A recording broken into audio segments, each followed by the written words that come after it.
Market to buy a fat pig. Home again, jiggity jig. To market to buy a fat hog.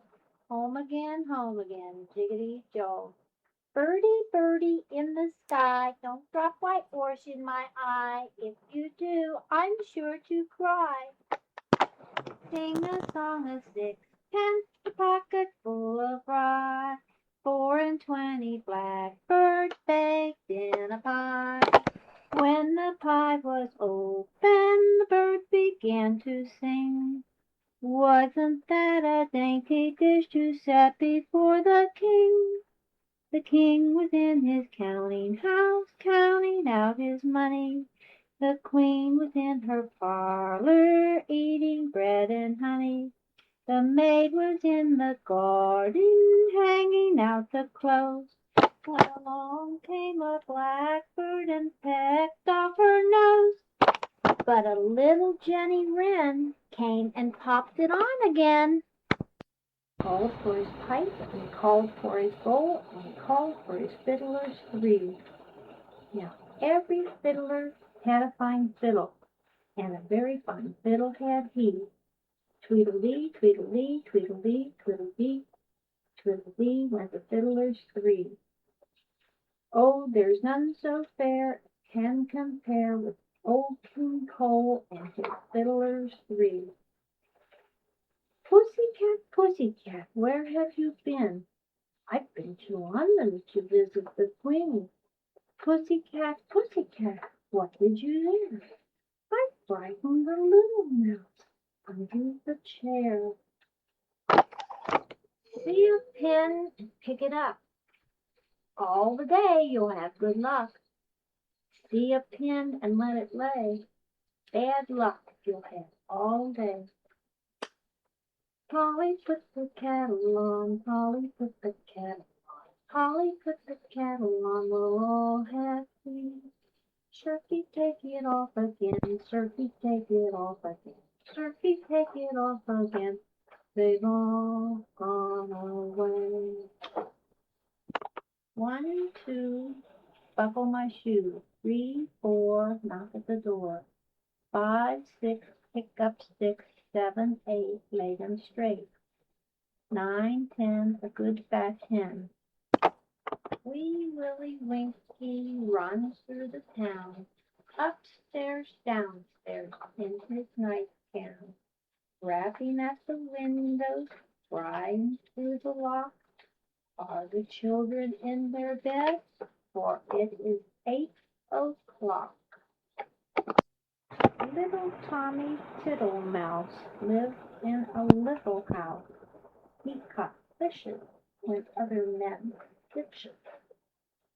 There was a crooked man, and he went a crooked mile. He found a crooked sixpence against a crooked stile. He bought a crooked cat, which caught a crooked mouse, and they all lived together in the little crooked house. Hickory dickory dock, the mouse ran up the clock. The clock struck 1, bong. The mouse ran down, hickory dickory dock. Humpty Dumpty sat on the wall. Humpty Dumpty had a great ball. All the king's horses and all the king's men couldn't put Humpty Dumpty back together again. Starlight, star bright, first star I see tonight. I wish I may, I wish I might have the wish I wish tonight. Twinkle, twinkle, little star, how I wonder where you are. Up above the world so high, like a diamond in the sky. Twinkle, twinkle, little star, how I wonder where you are. 3 blind mice, 3 blind mice, see how they run, see how they run. They all run after the farmer's wife. She cut off their tails with a carving knife. Did you ever see such a sight in your life as 3 blind mice? Little boy blue, come blow your horn. The sheep in the meadow, the cows in the corn. Where's the little boy who tends the sheep? He's under the haystack, fast asleep. This little piggy went to market. This little piggy stayed home. This little piggy had roast beef. And this little piggy had none. And this little piggy went wee, wee, wee, wee, wee, all the way home. To market, to buy a fat pig. Home again, jiggity jig. Hi diddle diddle, the cat and the fiddle, the cow jumped over the moon. The little dog laughed to see such a sight, and the dish ran away with the spoon. Jack and Jill went up the hill to fetch a pail of water. Jack fell down and broke his crown, and Jill came tumbling after. I'm a little teapot, short and stout. Here is my handle, here is my spout. When I get all steamed up, I will shout, just tip me over, pour me out. What are little girls made of? Little girls are made of sugar and spice and everything nice. That's what little girls are made of. And what are little boys made of? Little boys are made of snaps and snails and puppy dog tails. That's what little boys are made of. Jack be nimble, Jack be quick. Jack jumped over the candlestick. Eensy weensy spider went up the water spout. Down came the rain and washed the spider out. Out came the sun and dried him up again. So the eensy weensy spider went up the spout again. The north wind will blow, and we shall have snow. And what will poor Robin do then? Poor thing, he'll sit in the barn and keep himself warm and hide his head under his wing. Poor thing. There was an old lady who lived in a shoe. She had so many children, she didn't know what to do. She gave them some broth without any bread. She whipped them all soundly, put them to bed. Little boy blue, come blow your horn. The sheep in the meadows, the cows in the corn. Where is that little boy who tends the sheep? He's under the haystack, fast asleep. If you sneeze on Monday, you'll sneeze for danger. If you sneeze on Tuesday, you'll kiss a stranger. If you sneeze on Wednesday, you'll sneeze for a letter. If you sneeze on Thursday, you'll sneeze for something better. If you sneeze on Friday, you sneeze for sorrow. If you sneeze on Saturday, you'll see your sweetheart tomorrow. One morning, a little girl sat in her garden playing with her dolls. Suddenly a fairy appeared, and the fairy said, "Would you like to go to fairyland?" "Yes," said the little girl. The fairy waved her wand, and away they flew. "This is Dollland," cried the little girl, "and there's my lost dolly." "You left me out in the rain," said the little doll, "and the fairies found me, and they took care of me." "Poor Bella, are you happy here in fairyland?" said the little girl. "Why, yes," said the dolly. "What do you do all day?" said the little girl. "Oh, we play, and we sing songs, and we dance," said the little dolly. "Who are all those other dolls? Did they have lost mothers too?" And the little doll said, "Yes." And the little doll said, yes, their mothers left them out in the rain and didn't put them away. May I stay here and play with you? Said the little girl. You'll have to ask the fairies.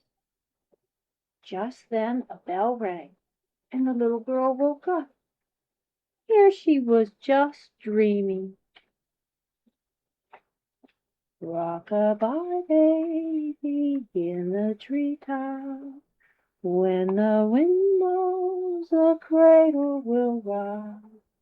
When the bough breaks, the cradle will fall, and down will come baby, cradle and all. Bye, baby bunting, Daddy's gone a-hunting to get a little rabbit skin to wrap my baby bunting. Little Jack Horner sat in a corner, eating a Christmas pie. He put in his thumb and he pulled out a plum and said, what a great boy am I. I asked my mother for 50 cents to see the elephant jump the fence. He jumped so high he touched the sky, and he never came back till the 4th of July. A little cock sparrow sat on a green tree, and he chirped and he chirped, so merry was he. A naughty little boy, with his wee bow and arrow, determined to shoot that little cock sparrow. The little cock sparrow shall make me a stew, and his giblets shall make me a pie too. Oh no, said the little sparrow, I won't make you a stew. So he flapped his wings and away he flew. Old Mother Hubbard went to the cupboard to get her poor dog a bone. When she got there, the cupboard was bare, and so her poor dog had none. Patty cake, baker's man, bake me a cake as fast as you can. Roll it and pat it, mark it with a B, put it in the oven for baby and me. Diddle diddle dumpling, my son John, he went to bed with his stockings on. One shoe off and one shoe on, diddle diddle dumpling, my son John. Peas porridge hot, peas porridge cold, peas porridge in the pot, 9 days old. Some like it hot, and some like it cold.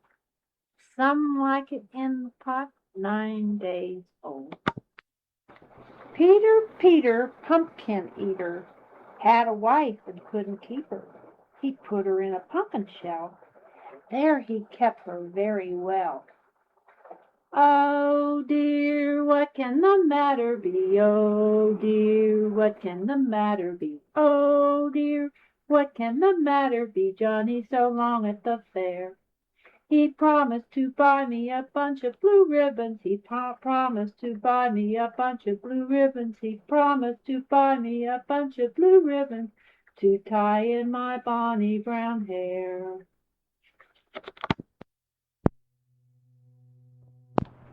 Goosey, goosey, gander, where shall I wander? Upstairs, downstairs, and in my lady's chamber.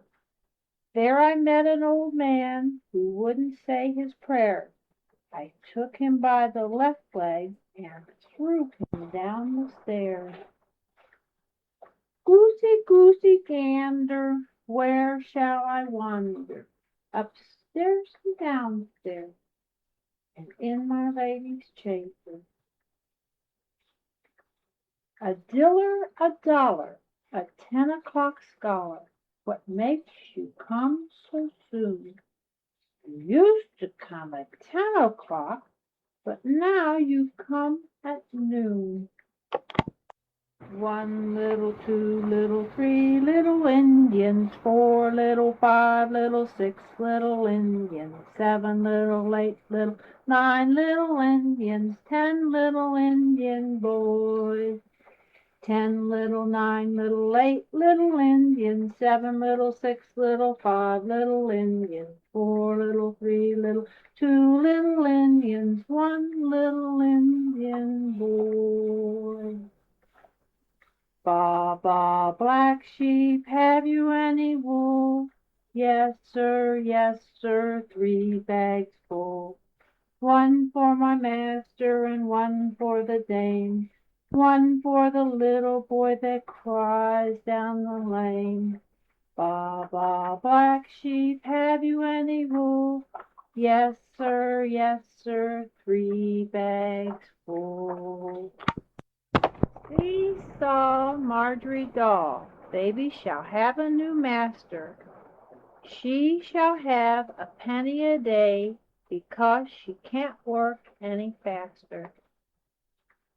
Hippity-hop to the barber's shop to buy a stick of candy. One for you and one for me and one for baby Andy. 30 days has September, April, June, and November. February has 28 alone. All the rest have 31 except leap year. That's the time when February's days are 29. Peter Piper picked a peck of pickled peppers. A peck of pickled peppers Peter Piper picked. If Peter Piper picked a peck of pickled peppers, where's the peck of pickled peppers Peter Piper picked? Little Tommy Tucker sings for his supper. What shall he eat? White bread and butter. How shall he cut it without a knife? How can he marry without a wife? Oh, where has my little dog gone? Oh, where can he be? With his ears cut short and his tail cut long. Oh, where can he be? Little Miss Muffet sat on a tuffet, eating her curds and whey. There came a big spider and sat down beside her and frightened Miss Muffet away. Fiddly-dee, the fly has married a bumblebee. They went to church and married was she. The fly has married the bumblebee. Jack Sprat could eat no fat, his wife could eat no lean. So it came to pass between them both, they licked the platter clean. A swarm of bees in May is worth a load of hay. A swarm of bees in June is worth a silver spoon. A swarm of bees in July is not worth a fly. Cross patch, roll the latch, sit by the fire and spin. Take a cup and drink it up, then call your neighbors in. Piggly, piggly, my black hen, she lays eggs for gentlemen, sometimes 9 and sometimes 10. Piggly, piggly, my black hen. Pretty maid, where have you been? Gathering a posy to give to the queen. Pretty maid, what did she give you? She gave me a diamond as big as my shoe. The owl and the pussycat went to sea in a beautiful pea-green boat. They took some honey and plenty of money wrapped up in a 5-pound note. The owl looked up to the stars above and sang to a small guitar. "Oh, lovely pussy, oh, pussy, my love, what a beautiful pussy you are." Pussy said to the owl, "You elegant fowl, how charmingly sweet you sing. Oh, let us be married, too long have we tarried, but what shall we do for a ring?" So they sailed away for a year and a day to the land where the bond tree grows, and there in a wood a piggy wig stood, with a ring in the end of his nose.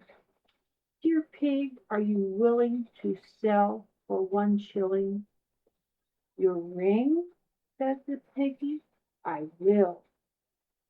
So they took it away and were married the next day by the turkey that lives on the hill. They had apples and quince and piles of mint, which they ate with a silver spoon, and hand in hand on the edge of the sand they danced by the light of the moon.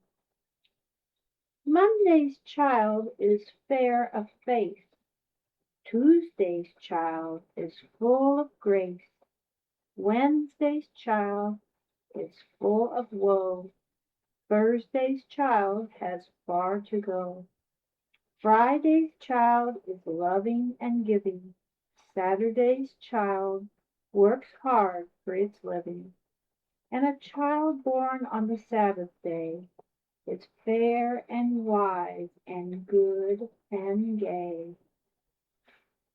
Mary had a little lamb. Its fleece was white as snow, and everywhere that Mary went, the lamb was sure to go. He followed her to school one day. That was against the rules. It made the children laugh and play to see the lamb at school.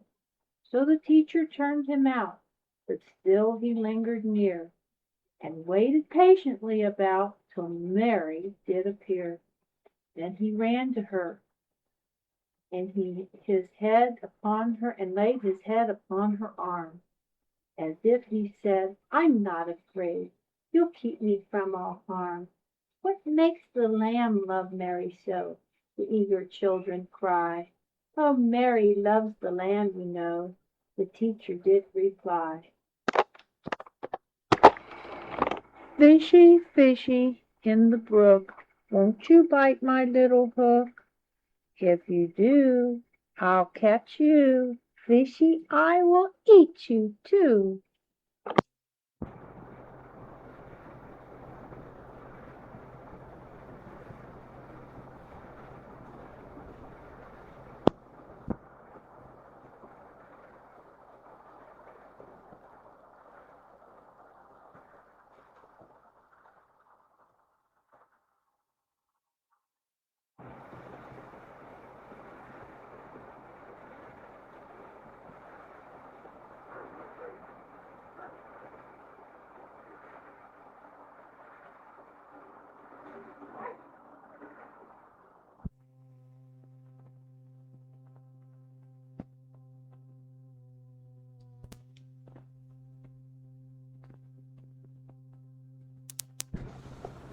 The first one is Matthew, Mark, Luke, and John. Guard the bed that I lie on. 4 corners to my bed, 4 angels round my head. One to watch, one to pray, and two to bear my soul away. The other prayer is, now I lay me down to sleep. I pray the Lord my soul to keep. If I should die before I wake, I pray the Lord my soul to take. God bless mother, father, sisters, brothers, grandma, grandpa, and all my relatives and friends. and please bring peace to all the land. Amen. Now there's some stories here I'm going to tell you. And the first one is called A Search for a Real Princess. There was once a prince, and he wanted to marry a real princess. So he traveled round the world in search for one. But there was always something not quite right about the princess he met, so he would always come back home unmarried. One stormy night, a beautiful girl came to the castle and said she was a real princess, but she didn't look like one as she stood there in her clothes all wet with rain.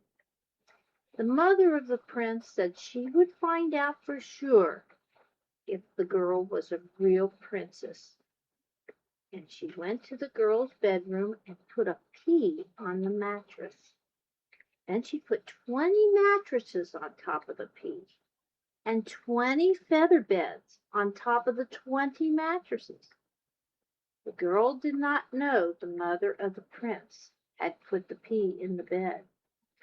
She lay down on the bed and tried to sleep that night. In the morning, the mother of the prince asked the girl how she had slept, and the girl said, "Horribly. Heavens only knows what was in my bed. I hardly slept a wink all night. There was something very hard in the mattress, and my whole body is black and blue with bruises." The mother of the prince knew right away that the dirty-looking little girl must really be a princess. She had felt the pea through all those mattresses. No one but a real princess could have such sensitive skin. So the prince married the girl, and they lived happily ever after. This is the story of Little Red Riding. A little girl once lived in a cottage at the end of a great wood. Her mother had made her a pretty little red cloak with a hood to fit over her pretty blonde curls, and she was so fond of it that she hardly wore anything else. And so everybody called her Little Red Riding Hood. On the other side of the woods was a tiny house among the trees, where Little Red Riding Hood's grandmother lived all alone. One fine afternoon, Little Red Riding Hood said to her mother, "I would like to go to grandmother's house today." "Well, your grandmother is not very well, so I'll send a basket with you, and we'll put some eggs in it, and a jar of honey, and some butter, and you may take it to your grandmother. But put on your cloak and run along. Be sure that you do not stay long on the way, because it will soon be dark, and then, you know, the wolves come out." So Little Red Riding Hood put on her cloak, and away she went. But the wild flowers were very beautiful in the woods, and she put down her basket on the trunk of a tree, and she began to pick them. Little Red Riding Hood was very fond of flowers. She knew all their names, and she loved them so that when she spoke to them, she really thought they understood what she was saying. The little gray squirrels with their funny long tails darted out from the bushes and ran up the trees, and the birds were singing among the leaves. And Little Red Riding Hood forgot all about the wolves. Soon it began to grow dark, and remembering what her mother had said, she jumped up and was picking up her basket when there came a great wolf from the woods. "Where are you going?" asked the wolf. He spoke so kindly in his gruff voice that Little Red Riding Hood thought he could not possibly harm her. So she told him she was carrying some eggs and honey and butter to her grandmother's house on the other side of the woods. "Oh," said the wolf, "I know where that is." And he ran on and was soon out of sight. The wolf ran very fast and did not stop until he came to the little house where grandmother lived. He knocked at the door, and the grandmother's voice called out, "Pull the bobbin, and the latch will go up." He pushed open the door, and going straight up to where the old lady lay in bed, opened his mouth, and he said to her, "Get up, Grandma. You're going to be put in the closet." Then he put her nightdress on and cap and jumped into bed and cuddled down among the clothes so that only his head showed. Pretty soon came a tap at the door. "Pull the bobbin, and the latch will go up," cried the wolf, trying to talk like grandmother. The wicked, greedy animal curled himself almost into a ball so that he would not look any larger than the little girl's grandmother. And he licked his lips as the door opened. Little Red Riding Hood walked in. "Draw up a chair," said the wolf, "and tell me what you have in your basket." Little Red Riding Hood got a chair and sat down beside the bed. "I have brought you something nice to eat, Granny," she said, as she bent over the bed. "But what great ears you have, Grandma." "All the better to hear you with," said the wolf. "What great eyes you have, Grandma." "All the better to see you with, my dear."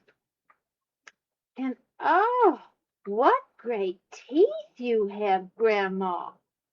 "All the better to eat you with," cried the wolf as he jumped out of bed.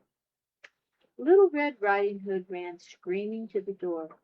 The wolf ran after her and had almost caught her when a shot from a gun was heard, and the wicked wolf dropped to the floor and was dead.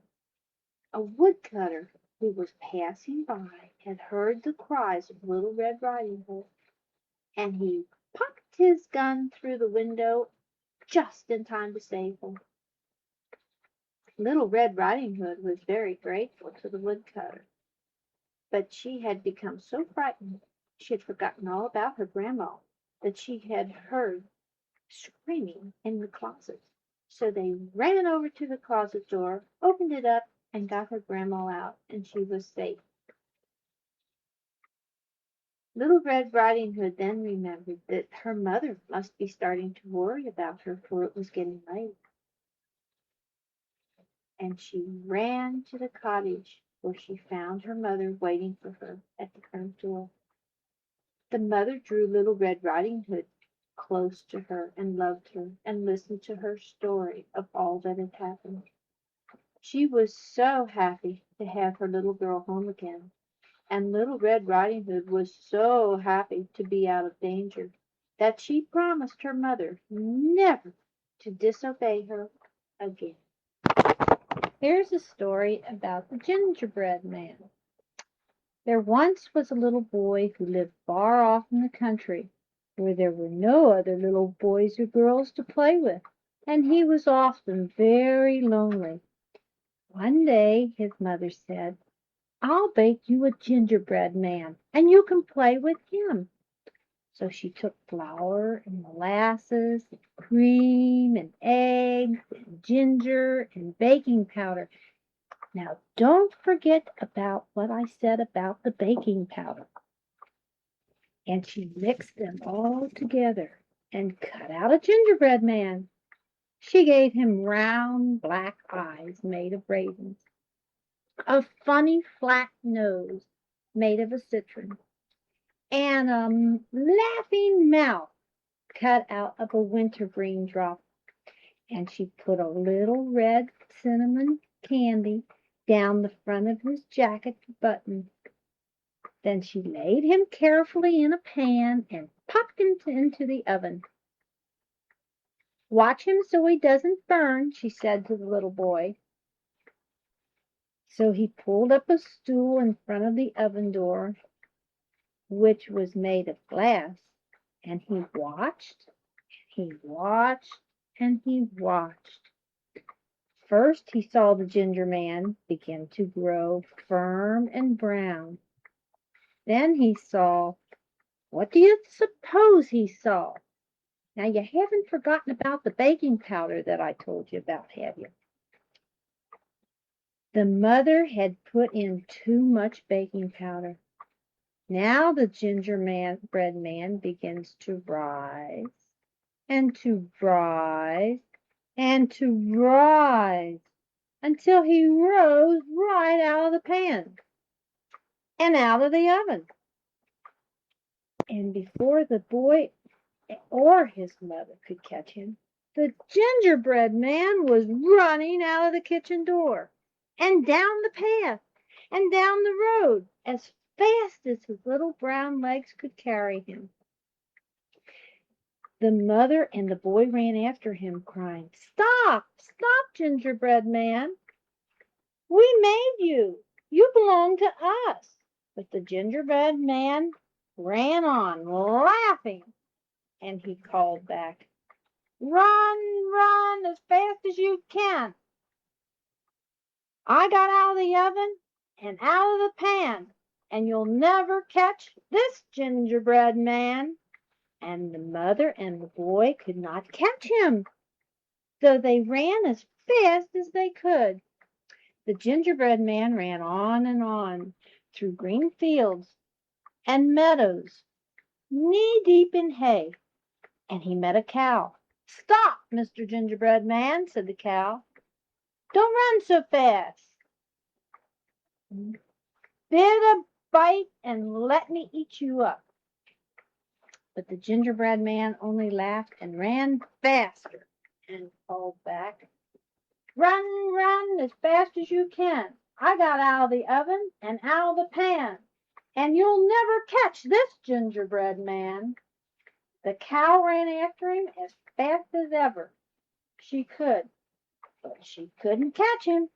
The gingerbread man ran on, and he came to a field where a horse was grazing. "Stop, Mr. Gingerbread Man," called the horse. "Don't run so fast. Bit a bite and let me eat you up." But the gingerbread man ran faster than ever, leaping high as he crossed the field, and he called back, "Run, run as fast as you can. Everyone's chasing the gingerbread man."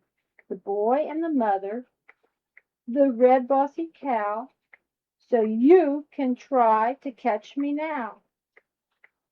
And the horse ran as fast as he could, but he couldn't catch him. The gingerbread man ran on, and he came to a farmyard where threshers were at work separating grain. "Stop, gingerbread man," called the threshers. "Bit a bite and rest a while." "No, thank you, threshers," said the gingerbread man. "I would not rest in your farmyard. You would eat me." And he ran past them, calling back when he was safely by, "Run, run as fast as you can. Everyone's chasing the gingerbread man. The boy and the mother, the horse and the cow. So you can try to catch me now." And all the threshers left their work to run after him, but they could not catch him. By now the sun had finished baking the gingerbread man until he was crisp as a cookie. And he ran along, and the air about him filled with good smell of ginger, molasses, and cinnamon. Some woodcutters who were at work in a woods nearby smelled him, and they dropped their axes and came running. "Stop, Mr. Gingerbread Man," they called. "Stop and let us have a taste of you." But the gingerbread man ran out of the woods and into the meadows, calling back, Run, run as fast as you can. Everybody's chasing the gingerbread man. The boy and the mother, the horse and the cow, the threshers. So you try to catch me now. And the woodcutters could not catch him. Now the gingerbread man felt proud of himself. He began to dance and prance among the daisies and the meadows. Surely no one would ever catch him. And no one ever did. Someone finally ate the gingerbread man.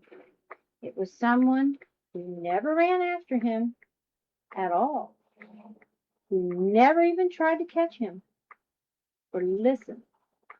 The gingerbread man danced and skipped along, thinking himself so smart. A drop of rain fell on the crisp brown jacket. He looked up at the sky, and there he could see no sun at all, only dark clouds. He was frightened because he knew that rain would make him soft and soggy, and then he would be caught by the mother and the boy and the horse and the cow and the threshers and the woodcutters, all running after him. And out of the woods came a pig. "Good day, Mr. Gingerbread Man," said the pig. "The same to you, Piggy Wiggy," said the gingerbread man, and he began to run again. "Dear me," said the pig, "you need not run on my account. I could not chase you. I am too fat. But I was going to offer you shelter from the rain." The gingerbread man thought that was a mighty good idea. "Seat yourself on my back," said the pig, "and you will not get your feet wet." So the gingerbread man did that. But the pig's back was too round and rolly. "Seat yourself on my snout, then," said the pig. So the silly gingerbread man did that, too. And then, "Oink, oink," grunted the pig, and he gave a great twitch to his snout, and down tumbled the gingerbread man, right into the pig's mouth. And the pig swallowed him up in a gulp. And so, as that was the end of the gingerbread man, why, this must be the end of the story. Here's a little verse about the months of the year.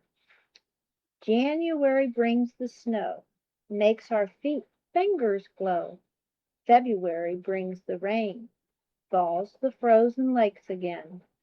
March brings breezes loud and shrill, stirs the dancing daffodil.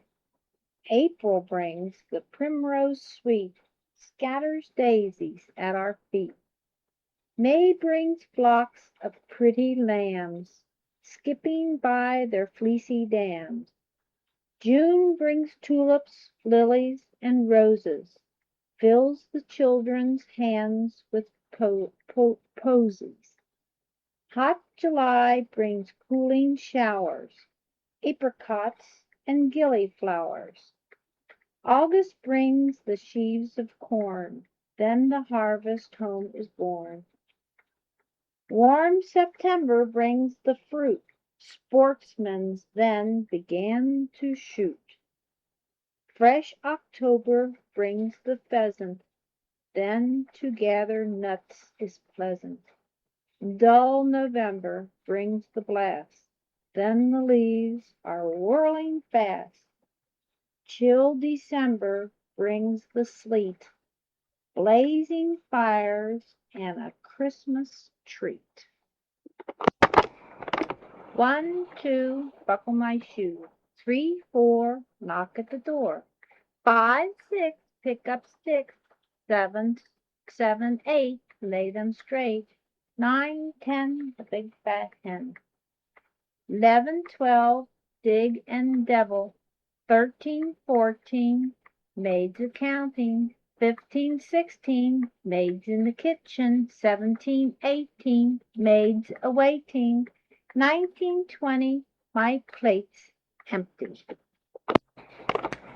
2 little girls are better than one. 2 little boys can double the fun. Two little birds can build a fine nest. Two little arms can love mother best. Two little ponies must go to a span. Two little pockets has my little man. Two little eyes to open and close. Two little ears and one little nose. Two little elbows dimpled and sweet. Two little shoes, one, two little feet on two little feet. Two little lips and one little chin. Two little cheeks with a rose shut in. Two little shoulders chubby and strong.